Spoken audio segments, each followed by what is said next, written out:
Yau dai ake yin ta kare tsakanin Abba Kabir Yusuf wato Abba Gida Gida da kuma Dr. Nasiru Yusuf Gawuna a wata shari'a da wato jam'iyyar APC ta maka wato Abba Kabir Yusuf da kuma wato ita kanta hukumar zabe INEC ta kasa.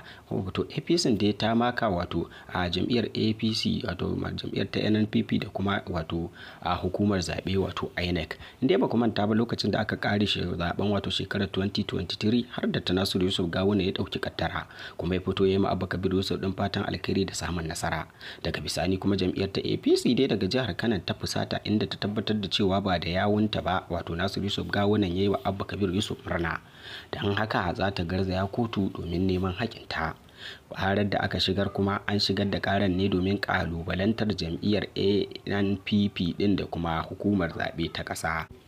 Wato an maka wato INEC ne kara da kuma ita jam'iyyar NNPP wacce take mulkin jihar Kano a yanzu haka dai Abba Kabir Yusuf din ya cimma kusan kwana 100 akan karagar mulki, sai dai kuma yana fuskantar kalubale wanda suka shafi wato waccan kara da aka shigar da shi da kuma yadda wato jam'iyyar APC wato ke kalubalantar Abban da kuma ita kanta hukumar zabe da ta bayyana Abba a matsayin wanda ya lashe zaben.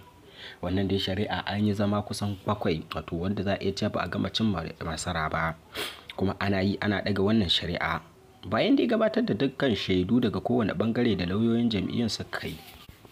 Wato kowane lauya ya gudanar da bayar da shaidu da kuma kundayensa wanda ya tattara dukkan wato hujjojin da yake tsammanin cewa da su zai yi a kotu. Daga dai wancan lokaci kotun ta ɗaukaka ƙarar wato kuma ta daga wannan shari'a ta Gawuna da kuma Abba, wanda a yau kuma ake sa ran za a yi zaman yanke hukunci wanda zai kasance na ƙarshe kuma kowa zai san matsayinsa daga yau.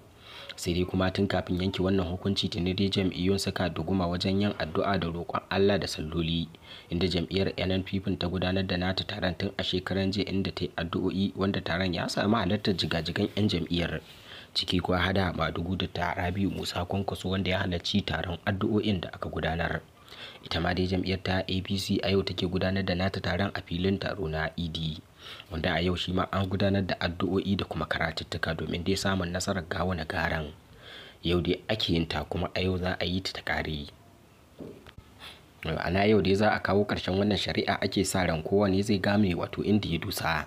Shari'ar dai da ake kalubalanta jam'iyyar NNPP da kuma hukumar zaɓe wato INEC. Kowa dai yanzu ya kattaro hujjarsa kuma a yau ake tsammanin cewa alkali zai yanke wannan hukunci ta shari'ar Gawuna da kuma Abba. Akwai da dama da ke mafarkin cewa Gawuna garu wato za su iya dawowa kan wannan kujera kuma a kwace kujerar daga hannun Abba. Sai dai kuma a cewar dan gwagwarmaya Datti a Salafi yana ganin cewa duk wanda ke mafarkin cewa za a iya kwace wannan kujera ta Abba wato a dawo ma Gawuna ya yaudar kansa, domin kuwa a cewarsa tuni dai aikin gama ya gama. To a yau dai za a ga yadda za ta kasance a kotun. Ku ci gaba da bibiyar wannan tashar ta mai albarka don ganin abubuwan da za su faru da kuma yadda sakamakon shari'ar zai kasance.